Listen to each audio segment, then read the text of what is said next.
मैं गौतम से रुखसत होकर अपने कमरे में आ गया। मैंने किसी न किसी तरह इंतजार का आधा घंटा गुजार लिया और फिर अपना शोल्डर बैग उठाकर कमरे से बाहर निकल गया। रात गहरी होने पर पूरे होटल पर सन्नाटे का गलबा था। मैं मोहतात नजरों से इर्द गिर्द का जायजा लेते हुए गौतम के ठिकाने पर जा पहुंचा।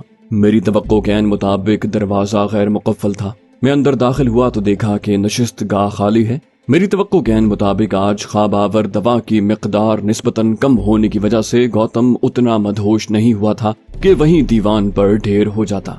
अलबत्ता मुझे अंदाजा था कि उसकी नींद इतनी गहरी जरूर होगी कि सरहाने ढोल बजाए जाने के बावजूद उसकी आंख न खुलती। ताहम अपने इन अंदाजों की तस्दीक के लिए मैं बेआवाज कदमों से आगे बढ़ा और गौतम की ख्वाबगाह का दरवाजा थोड़ा सा खोलकर अंदर झांका। होटलों के कमरों की उमूमी साख्त के ऐन मुताबिक दरवाजा एक मुख्तसर सी राहदारी में खुलता था, जिसके एक तरफ तहारत गाह का दरवाजा था। दरवाजे की दराड़ से मुझे गौतम की जहाजी साइज मसहरी की सिर्फ पाइंती दिखाई दे रही थी। अलबत्ता एयर कंडीशनर की हल्की सी घुर के अलावा कमरे में मुकम्मल सन्नाटा था। मैं कमरे में दाखिल हुआ और अपने अकब में आहिस्तगी से दरवाजा बंद करके आगे बढ़ा। मुख्तसर राहदारी के कोने पर पहुंचा तो मुझे गौतम बिस्तर पर करवट के बल बेसुध सोता नजर आया। मैं चंद कदम आगे बढ़ा और गौतम का गहरी नजरों से जायजा लिया। शक की कोई गुंजाइश नहीं थी, वो गहरी नींद में था। मुतमईन होकर मैं दूसरे कमरे में जाने के इरादे से दरवाजे की तरफ बढ़ा, मगर अचानक जहन में नमूदार होने वाले एक ख्याल ने मेरे कदम रोक दिए। ये भी तो मुमकिन है गौतम एक अच्छे मेजबान का फर्ज निभाते हुए और रतन का दिल खुश करने के लिए अपनी ख्वाबगाह ही उसे पेश कर दे।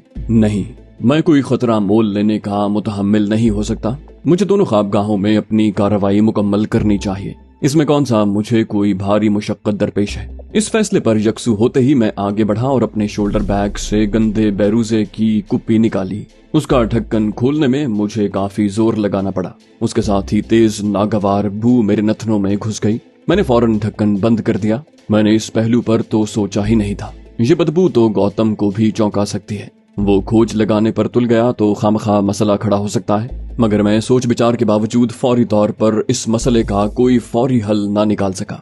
बिलाखिर इस नतीजे पर पहुंचा कि खतरा मोल लेने के सिवा कोई चारा नहीं। बस इतनी ही एहतियात मुमकिन है कि गाढ़े स्याल के महज एक दो कतरों से काम चलाने की कोशिश करूं। मैंने एक बार फिर कुप्पी खोली और पंजों के बल खड़े होकर हर मुमकिन एहतियात से 2 कतरे दरवाजे की चटखनी की रॉड के सिरे पर टपका दिए। मेरे देखते ही देखते दोनों कतरे सुस्त रफ्तारी से रेंगते हुए रॉड वाली नलकी में दाखिल होकर गायब हो गए। ये मंजर देखकर मैंने इत्मीनान का सांस लिया। इसका मतलब ये है कि मुझे गंदे बेरोजे की बदबू से परेशान होने की जरूरत नहीं है। ये तो नलकी में जज्ब हो जाएगा। मैंने एहतियातन एक और कतरा टपकाया और फिर दूसरे कमरे की तरफ चल दिया। वहां भी मैंने यही कार्रवाई दोहराई और नशिस्त गाह में पहुंच गया। अपनी लाई हुई खाने की चीजें तलाश करने में मुझे मुश्किल न हुई। मैंने बहुत सोच समझकर सिर्फ चंद अक़साम की अशिया में ख्वाबावर सुफूफ मिलाया और खूब जहन नशीन कर लिया था कि मुझे उन्हें खाने से गुरेज करना है। मैंने अपनी दानिस्त में सिर्फ उतना सुफूफ इस्तेमाल किया था जिससे खाने वालों को सिर्फ गुनूदगी का एहसास हो, ताहम नींद उन्हें फौरी बेबस न कर दे। उसके बाद मैंने सब पैकेट पहले की तरह बंद कर दिए। मैंने दोबारा गौतम की ख्वाबगाह का रुख किया। मैंने चटखनी ऊपर की तरफ चढ़ाकर बंद करना चाही, मगर उसमें जरा भी हरकत न हुई। मैंने मसरत के एहसास के साथ मजीद जोर लगाकर कोशिश की, लेकिन चटखनी टस से मस न हुई। शक की कोई गुंजाइश नहीं थी। मेरी तरकीब पूरी तरह कामयाब हो चुकी थी। इस नतीजे पर मैं इतना मुतमईन हुआ कि दूसरे कमरे की चटखनी आजमाने की जरूरत ही न समझी।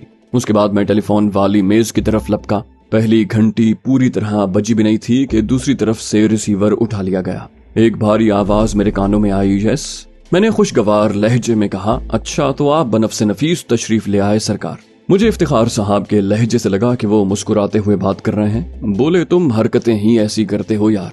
मुझे तो एक एक मिनट गुजारना मुश्किल हो गया था। इस नई कहानी ने तो मेरा दिमाग घुमा कर रख दिया है। इतनी बड़ी बात की हमें आज तक कानो कान खबर ना हो सकी, और तुम्हें वहां पहुंचते ही न सिर्फ सुनगुन मिल गई बल्कि तुमने मछली पकड़ने की तैयारी भी शुरू कर दी। मैंने कहा, यह सब ऊपर वाले की हम पर करम नवाजी है, वरना मेरी क्या औकात है। अब ये बताएं मेरे लिए क्या हुक्म है। उसने कहा, ये बताओ क्या कल कोई खास मेहमान आ रहा है। मैंने कहा हाँ, और मैंने उसके स्वागत की तैयारियां भी मुकम्मल कर ली हैं। इफ्तिखार साहब ने कहा, मुझे तफसील से बताओ तुम क्या करने का इरादा रखते हो। मैंने अपनी अब तक की कारगुजारी और आइंदा के इरादे इशारों में मगर तफसीली अंदाज में उन्हें बताए। जबकि रतन के बारे में अपना मुशाहिदा भी बयान किया। इफ्तिखार महमूद सब सुनकर शायद जहन में तज्जिया करने लगे। मैंने खामोश रहकर उनके बोलने का इंतजार मुनासिब समझा। बिलाखिर उन्होंने कहा, देखो तुम अच्छे खिलाड़ी हो, मगर कभी कभार गोल करने की अंधाधुंध कोशिश में एहतियात का दामन हाथ से छोड़ बैठते हो। मेरी बात समझ रहे हो ना? मैंने इस बात में जवाब दिया तो उन्होंने कहा, तुमने जो कुछ बताया उससे साफ जाहिर है कि इस नई मछली ने घाट घाट का पानी पी रखा है। तुम्हारी महारत अपनी जगह, मगर मैं चाहता हूँ कि उसके पूरी तरह जाल में फंसने से पहले तुम उसके सामने आने और दूबदू तवील गपशप से गुरेज करो। मैं मानता हूँ कि तुम उसे अपनी चाबुकदस्ती से चारा निगलने पर मजबूर कर सकते हो, मगर हम ये खतरा भी तो नजरअंदाज नहीं कर सकते कि वो घाघ मछली किसी वजह से तुम्हारी तरफ से बिदक सकती है। वो जिस दरिया में मुकीम है उसकी सरकश लहरों का तकाजा है कि वो किसी अनजान मखलूक को आसानी से अपने करीब न आने दे। इफ्तिखार महमूद ने तवक्कुफ किया तो मैंने मौके का फायदा उठाकर जल्दी से पूछा, तो क्या मैं अपना शिकार का प्रोग्राम कैंसिल कर दूं? उन्होंने कदरे झुंझलाहट के साथ कहा, मैंने ये कब कहा है? तुमने बिल्कुल ठीक चारा लगाया है और कांटा भी बिल्कुल ठीक जगह फेंका है। बस मेरी ये ख्वाहिश है कि फिलहाल तुम शिकार के सामने आने से गुरेज करो। हाँ, जब कांटा उसके हलक में अच्छी तरह अटक जाए तो जिस तरह जी चाहे उसे ठिकाने लगाना। मैं उनकी बात खासी हद तक समझ चुका था, फिर भी मैंने मजीद वजाहत तलब की। वो कदरे बेजार लहजे में बोले, यार ये बताओ, अगर तुम कल शाम की बजाय आधी रात को वापस पहुंचो तो क्या होगा? मैंने कहा, जाहिर है मेरी अदम मौजूदगी में भी महफिल तो जमेगी। इफ्तिखार ने मेरी बात काटते हुए कहा, हाँ महफिल भी जमेगी, पीना पिलाना खाना पीना भी होगा और उसके बाद अय्याशी की जाएगी। और तुम्हारे तजुर्बे और मुशाहिदे के मुताबिक सारे शिकार अपनी गलीज हालत में ही गहरी नींद सो जाएंगे और यही वो वक्त होगा जब तुम वापस अपने ठिकाने पर पहुंचोगे और अपने मतलब के मनाजिर महफूज कर लोगे। फर्क सिर्फ ये होगा कि शिकार को तुमसे मिलने और मुमकिन तौर पर तुम्हारी तरफ से मशकूक और चौकन्ना होने का मौका नहीं मिलेगा। यही नहीं, तुम गैर मुतल्लिका अजनबी खवातीन की तवज्जो का मरकज बन जाने से भी बच जाओगे, जो हमारे काम का बुनियादी उसूल है। वो बिल्कुल ठीक कह रहे थे। मेरा असल काम तो जाल फैलाना था, जो मैं पहले ही कर चुका था। अब तो बस मुझे आखिर में जाकर शिकार की हालत का जायजा लेना है और उसे साजगार हालत में पाने पर अपने नए कैमरे की कारकर्दगी को आजमाना है। रतन से असल मुलाकात तो उसके बाद होगी। इस नतीजे पर पहुंचने के बाद मैंने इफ्तिखार साहब को मुखातिब किया। कहा, अब शायद मुझे दोबारा आपसे टेलीफोन पर बात करने का जल्द मौका न मिले। आप ये भी बता दें कि शिकार फंस जाए तो उससे क्या फरमाइश करना है। इफ्तिखार महमूद ने कहा, इस मरहले पर तो तारापुर एटमी प्लांट का नक्शा और सिक्योरिटी प्लान भी मिल जाए तो काफी है। मजीद कुछ हासिल कर सको तो ये तुम्हारे ऊपर है। मैं एक बार फिर तुम्हें समझा रहा हूँ, फालतू बखेड़ों में फंसने की बिल्कुल जरूरत नहीं है। अब ये परिंदा हाथ में आ जाए तो परदेसी कबूतरी के पीछे जाने की जरूरत नहीं। ज्यादा से ज्यादा का लालच मुसीबत में फंसा सकता है और तुम हमारे लिए बहुत कीमती हो। मैंने कहा, चलें ये तो समझ में आ गया। अब ये बताएं कि मैं अपने पास मौजूद अनाज कैसे गोदाम तक पहुंचाऊं। मेरे लिए तो अब सूरत से फौरी तौर पर निकलना मुमकिन नहीं। उन्होंने कहा, तुम फिक्र न करो, मैं शिकरे को तुम्हारे पास भेज रहा हूँ। तमाम अनाज उसके हवाले कर दो, वो परवास करके खुद उसे गोदाम तक पहुंचा देगा। मैंने कहा, इससे अच्छी बात क्या हो सकती है? उसे कहना कि इस्तकबालिया पर मेरे नाम पैगाम छोड़ दे, मैं खुद उसके पास पहुंच जाऊंगा। उन्होंने कहा, वो तुम दोनों आपस में तय कर लो, मैं तो आंख मचोली खेलने जा रहा हूँ। मेरी दुआएं तुम्हारे साथ हैं, जाने कब मिलना हो। इफ्तिखार महमूद ही का कमाल था कि अपना लहजा जज्बात से आरी रखा था। अपनी बात पूरी करके उन्होंने रिसीवर असलम अली को थमा दिया। हमने चंद जुमलों में मुलाकात का तरीक़ाकार तय कर लिया। अपना काम पूरा करके मैं अपने कमरे में आ गया। देर से सोने के बावजूद मैं सवेरे जल्दी जाग गया था। 8 बजे के करीब इस्तकबालिया से नाश्ते के बारे में पूछा गया और इत्तला दी गई कि मेरी गाड़ी और ड्राइवर मेरे मुंतजिर हैं। हल्के फुल्के नाश्ते के बाद मैं अपना शोल्डर बैग लटकाए होटल के पोर्च में पहुंचा, जहां सुर्ख रंग की एक नई नकोर चमचमाती हुई फिएट गाड़ी मेरी मुंतजिर थी। साफ सुथरी कमीज पतलून में मलबूस अकहरे बदन के एक अथेड़ उमर शख्स ने जय श्री कृष्णा का जोरदार नारा मारकर मेरा इस्तकबाल किया। मैंने सलाम का जवाब दिया और गाड़ी की अगली नशिस्त पर बैठ गया। ड्राइविंग सीट पर बैठते ही उसने गाड़ी स्टार्ट कर दी और उसे होटल के फाटक की तरफ बढ़ाते हुए, मैं आदेश आहिर हूँ सरकार, गौतम सिंघानी सेठ का पुराना खादिम हूँ। पहले उनकी हवेली में छोटे मोटे ऊपर के काम करता था, फिर गौतम जी के हुक्म पर 4 साल पहले ड्राइविंग सीखी और होटल में लग गया। अब तो पक्का ड्राइवर बन चुका हूँ। वो ब्रेकफील्ड एक्सप्रेस ट्रेन की तरह बोलता चला गया। उसने पहले ही मिनट में बता दिया था कि उसे बातें करने, खुसूसन अपने बारे में बातें करने का बहुत शौक है। उसकी ये आदत मेरे लिए फायदेमंद थी क्योंकि मैं उससे आसानी से अपने मतलब की बातें उगलवा सकता था। आदेश की एक बात वाकई दुरुस्त थी। वो ड्राइविंग काफी अच्छी कर लेता था। तापी दरिया का कदीम पुल पार करके 15-20 मिनट में हम सूरत शहर को पीछे छोड़ते हुए मज़ाफ़ात में निकल आए। मेरी तवक्को के बरक्स सड़क के दोनों तरफ सब्जे की बहुतात थी, जबकि खेतों का लामुतनाही सिलसिला भी जमीन की जरखेजी की गवाही दे रहा था। मैंने आदेश को गौतम के बारे में मजीद जबान खोलने पर उकसाने के लिए कहा, तुमने बताया कि तुम पहले गौतम सिंघानी की हवेली में काम किया करते थे, मगर वो तो अपने होटल में रहता है। आदेश ने चहक कर कहा, मैंने गलत नहीं कहा राहुल जी। शहर के पुराने मोहल्ले में उनकी खानदानी हवेली है और अब से 3-4 साल पहले वो बड़े सेठ परशुत्तम सिंघानी जी के साथ वहीं रहते थे। फिर ये बिल्डिंग खरीद कर इसे होटल का रूप देने में लग गए। होटल तैयार होने के बाद उन्होंने पुरुषोत्तम जी से इसका इफ्तिताह करवाया, जिसके कुछ ही दिन के बाद बड़े सेठ जी का देहांत हो गया। फिर गौतम जी का ज्यादा वक्त होटल में गुजरने लगा। हवेली अब भी मौजूद है, मगर वो महीने में 1-2 बार ही वहाँ का चक्कर लगाते हैं। कहते हैं बड़े सेठ जी के बाद उनका वहाँ दिल नहीं लगता। आदेश ने हस्बे आदत एक मुख्तसर सी बात को पूरा अफसाना बना दिया, मगर मैंने उसे रोकने की कोशिश नहीं की। उसकी फराहम करदा मालूमात मेरे लिए बहुत फायदेमंद साबित हो सकती थी। वैसे भी मेरे पास वक्त की कोई कमी नहीं थी। कम से कम 4 घंटे का सफर काटना था। मैंने मानी खेज लहजे में पूछा, ये हमारे गौतम भैया अपने पिताजी के जमाने में भी मौज मस्ती की महफिलें सजाते थे, या उनके परलोक सुधारने के बाद ये मशगले अपनाए हैं? आदेश कदरे हिचकिचाया। मैंने हंसते हुए कहा, मुझसे कुछ छुपाने की जरूरत नहीं है यार। मैं खुद खुलकर हर तरह की अय्याशी करता हूँ और गौतम के साथ मिलकर रोज रात को होटल में पीने पिलाने की महफिल सजाता हूँ। इस पर आदेश की हिम्मत बंधी और उसने कहा, गौतम जी बड़े सेठ की जिंदगी में भी पीते थे और लड़कियों से यारी दोस्ती का सिलसिला तो कॉलेज के जमाने से चल रहा है, मगर परशुत्तम जी से अपनी अय्याशियां छुपाने की कोशिश करते थे। ये सब बेमुहार आवारगी तो होटल में मुंतकिल होने के बाद शुरू हुई है। मैंने गुफ्तगू का रुख निहायत एहतियात से अपने मतलब के मौजू की तरफ मोड़ते हुए सवालिया लहजे में तबसरा किया, मगर अब तो गौतम की दिलचस्पी अपने नए कारोबार में ज्यादा है। खुद बता रहा था कि केमिकल्स की इंपोर्ट के धंधे में बहुत माल है। आदेश ने जोर जोर से इस बात में गर्दन हिलाई। बोला, हाँ ये बात तो मुझे भी पता है। आपको पता है मुंबई में बहुत बड़ा गोदाम बनवाया है इन्होंने। हर 2-3 दिन बाद केमिकल के 2-3 बड़े ड्रम आते हैं और जब 70-80 ड्रम इकट्ठे हो जाते हैं तो गौतम सेठ उन्हें 3-4 ट्रकों में भरवा कर तारापुर में बड़े सरकारी गोदाम भिजवा देते हैं, जहां मेरा ख्याल है अब तक हजारों ड्रम इकट्ठे हो चुके हैं। आदेश अपनी मालूमात का रोब बिठाने के जुनून में जो कुछ बता रहा था, उसे सुनकर मेरी रगों में लहू की गर्दिश तेज होती जा रही थी। ताहम मैंने बज़ाहिर बेनियाज से लहजे में कहा, फिर तो गौतम सिंघानी वाकई बहुत लंबा माल कमा रहा है, मगर तुम्हें ये सब कैसे मालूम है यार? उसने फख्र भरे लहजे में कहा, सेठ की गाड़ी चलाने वाला अपने मालिक के हर राज से वाकिफ होता है। यूं समझ लें वो उसकी दाई होता है, जिससे सेठ कुछ भी नहीं छुपा सकता।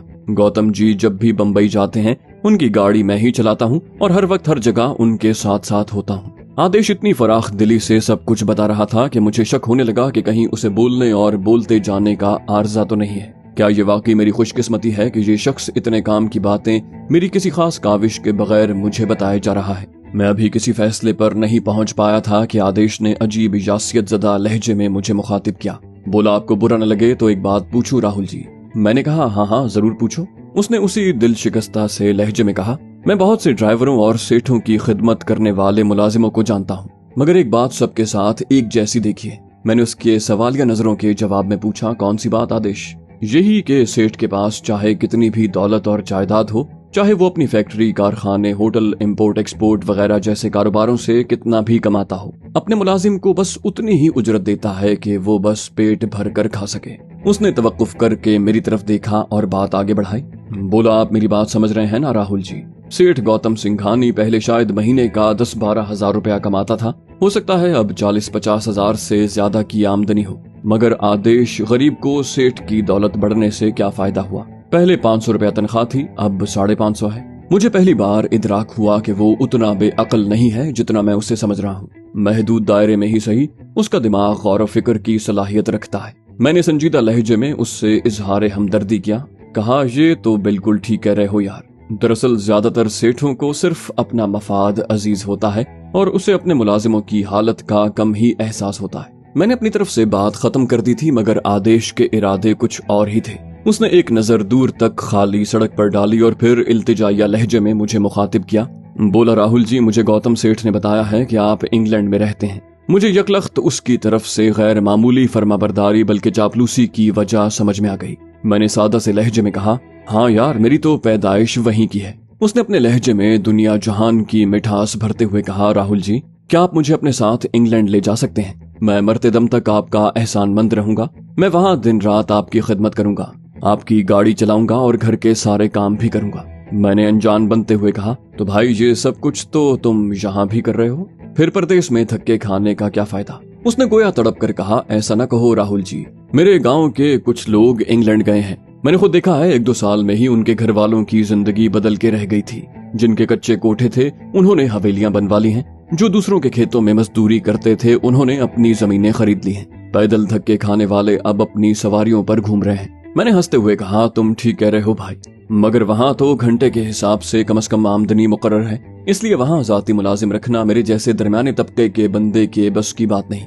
इस पर वो बाकायदा मिन्नत समाजत पर उतर आया। बोला, राहुल जी, अपने पास नहीं तो कहीं और छोटी मोटी मजदूरी पर लगवा देना, मैं जिंदगी भर। मैंने उसकी बात काटते हुए कहा, अच्छा ठीक है भाई, मैं तुम्हें अपने साथ इंग्लैंड ले जाने की हर मुमकिन कोशिश करूंगा, आगे तुम्हारी किस्मत। मेरी बात सुनकर वो खुश होकर दुआएं देने लगा। मैंने कहा, आदेश जी, मैंने तो तुम्हारी फरमाइश पूरी करने का वादा कर लिया, मगर सिर्फ दुआओं से काम नहीं चलेगा। तुम ये बताओ कि बदले में तुम मेरे लिए क्या कर सकते हो? मेरा सवाल सुनकर उसने जोशीले लहजे में कहा, तुम जो कहो मैं तुम्हारे लिए करने को तैयार हूँ राहुल जी। आपने तो मुझे नई जिंदगी की उम्मीद दिला दी है। मैंने एक नजर गौर से उसकी तरफ देखा और पूछा, क्या वाकई तुम मेरी फरमाइश पर कुछ भी कर सकते हो? उसने हाँ में सर हिलाया, मगर फिर झिझकते हुए बोला, आप जो कहेंगे मैं जरूर करूंगा, बस पुलिस थाने का खतरा ना हो, मुझे गिरफ्तार होने से बहुत डर लगता है। उसकी बात सुनकर मैंने कहा लगाकर कहा, अरे नहीं आदेश बाबू, फिक्र न करो, मैं तुम्हें किसी को कत्ल करने या लूट मार करने का हुक्म नहीं दूंगा। मैं बस ये चाहता हूँ कि आज के बाद तुम सिर्फ और सिर्फ मेरे वफादार बनकर रहने का वादा करो। तुम मेरी बात समझ रहे हो ना? मैंने ये कहकर बगौर उसके चेहरे का जायजा लिया। उसने अपनी आदत के मुताबिक जल्दी से हाँ में गर्दन हिलाई। मैंने कहा, तुम बगैर किसी सवाल जवाब के मेरी हर बात मानने का वादा करो तो मैं तुम्हें आज और अभी से दुगनी तनख्वाह पर अपनी मुलाजिमत में लेता हूँ, मगर आज के बाद तुम ना गौतम के वफादार हो ना इस मुल्क के कानून के गुलाम। तुम सिर्फ मेरे हुक्म पर आंखें बंद करके अमल करोगे। मैं तुम्हें कोई ऐसा हुक्म नहीं दूंगा जिससे तुम किसी मुसीबत में फंस जाओ। अगर तुमने वाकई मेरी मर्जी के मुताबिक सब कुछ किया तो मैं तुम्हें अपने साथ इंग्लैंड ले जाने का वादा भी पूरा करूंगा। मैंने अपना लहजा इतना बेलचक और बेटोक रखा ताकि उसे मेरी बातों की संजीदगी का पूरा यकीन हो जाए। मेरा तासुर बिल्कुल ठीक उस तक पहुंच गया और इस मर्तबा उसने पूरी संजीदगी के साथ अपना अहद दोहराया। लगभग 2 घंटे के सफर के बाद हम नर्मदा नदी का पुल पार करके भरोच शहर पहुंच गए। वो मेरी तवक्को से कहीं ज्यादा बड़ा, पुररौनक और चहल पहल वाला शहर निकला। आदेश वहाँ की मकबूल और मशहूर चाय और लवाजिम से मेरी खातिर तवाज़ो पर बज़िद था, मगर मैंने गाड़ी रोकने न दी। मुझे अंदाजा हो चुका था कि अगर सुस्त रवि से काम लिया तो रात तक भी अहमदाबाद से सूरत वापस पहुंचना मुश्किल हो जाएगा। मैं कोई खतरा मोल लेने का मुतहम्मिल नहीं हो सकता था। भरूच शहर की हुदूद खत्म होने के बाद देर तक सरसब्ज खेतों का सिलसिला चलता रहा। छोटे बड़े गांव रास्ते में आते रहे और फिर झाड़ियों से अटा वीरान इलाका शुरू हो गया। आदेश मेरी मंशा भांप कर अब तेज रफ्तारी से गाड़ी भगा रहा था। तहाँ मैंने देखा कि वो किसी भी मरहले पर एहतियात की हुदूद पामाल नहीं करता। भरोच से लगभग 1 घंटे का फासला तय करके हम करजान कस्बे से गुजरे। मेरी तरफ से कोई इशारा न मिलने पर आदेश ने गुंजान आबादी के दरमियान से गुजरते हुए गाड़ी की रफ्तार हल्की करने पर इक्तिफा किया था। इस दौरान में वो मुझे अपनी जिंदगी के मुख्तलिफ अदवार के दिलचस्प किस्से सुनाता रहा और मैंने भी वक्तन फवक्तन दास्तान तराजी के जौहर दिखाए। मजीद 1 घंटे के तेज रफ्तार सफर के बाद हम बड़ौदा शहर पहुंच गए। मैंने इस तारीखी शहर का काफी जिक्र सुना था, मगर जब हम बड़ौदा में दाखिल हुए तो वहाँ की आलीशान इमारतें, बाजार और महल्लात देखकर मेरी तो आंखें खुल गईं। शहर के चप्पे चप्पे पर खुशहाली की छाप थी। एक बाजार से गुजरे तो इतनी शानदार दुकानें दिखाई दी कि मेरे जहन में फौरन एक ख्याल आया, ऐन मुमकिन है मेरा मतलूबा कैमरा यहीं से मिल जाए और मैं अहमदाबाद जाने से बच जाऊं। इससे पहले कि मैं किसी फैसले पर पहुंचता, आदेश ने कहा, क्या हुक्म है राहुल बाबू? दोपहर के खाने का वक्त हो रहा है, उसके बाद तो शायद अहमदाबाद में ही ढंग का खाना मिलेगा। मैंने कहा, यार भूख तो मुझे भी लग रही है, मगर मेरा दिल तो इस वक्त किसी मुस्लिम रेस्टोरेंट में नॉन वेज खाने के लिए तरस रहा है। तुम यहाँ की किसी ऐसी जगह के बारे में जानते हो? आदेश ने कहा, मैं तो बस तीसरी बार बड़ौदा आया हूँ राहुल बाबू, यहाँ का ज्यादा नहीं पता, चलें किसी से पूछते हैं। मैंने हंसते हुए कहा, जरा देखभाल कर पूछना भैया, कहीं कोई सेवक संग वाला तुम्हारा गला ही न पकड़ ले। अरे माफ करना यार, मैंने तुमसे पूछा ही नहीं कि तुम नॉन वेज खाते भी हो या परहेज करते हो। आदेश ने खिसियानी सी हंसी हंसते हुए कहा, मैं खाता तो हूँ मगर छुप छुपा के। गौतम जी के लिए आने वाले कबाब टिक्कों से ही शौक पूरा कर लेता हूँ। ये बातें करते हुए उसकी नजरें इधर उधर गर्दिश कर रही थीं। बिलाखिर उसने सड़क किनारे खड़ी एक टैक्सी के पास गाड़ी रोक दी। टैक्सी की ड्राइविंग सीट पर एक अधेड़ उम्र शख्स बराजमान था। उसके सर पर मौजूद सफेद कपड़े की टोपी से आदेश ने तुक्का लड़ाया होगा। टैक्सी ड्राइवर ने चौंक कर उसकी तरफ देखा तो आदेश ने उसे सलाम झाड़ दिया। जवाब में भी सलाम सुना तो मैंने इत्मीनान का सांस लिया। आदेश उससे गुजराती में बात कर रहा था। बोला, भैया मेरे साहब का नॉन वेज खाने को मन कर रहा है, कोई अच्छा सा मुस्लिम रेस्टोरेंट बताओ। टैक्सी ड्राइवर ने एक नजर मुझ पर डाली और कदरे बुलंद आवाज में कहा, अगर ताम झाम वाले रेस्टोरेंट में खाना है तो अक्षर चौक पर जायका रेस्टोरेंट ले जाओ अपने सेठ को, और अगर असल मकसद शानदार बैठक नहीं सिर्फ जबरदस्त खाना है तो इन्हें अलकापुरी में उस्ताद मियाँ के भटियार खाने से अच्छा नॉन वेज कहीं नहीं मिलेगा। ऐसे कबाब टिक्के और बिरयानी कोरमा बनाता है कि। मैंने उसकी बात काट कर कहा, उस्ताद मियाँ के भटियार खाने का रास्ता बता दो भैया। उसने हाँ में सर हिलाया और आदेश को रहनुमाई फराहम करने लगा। चौक में पहुंचकर किसी से भी पूछ लेना, पूरा इलाका उन्हें जानता है। उसके बाद पूरी होते ही आदेश ने गाड़ी आगे बढ़ा दी।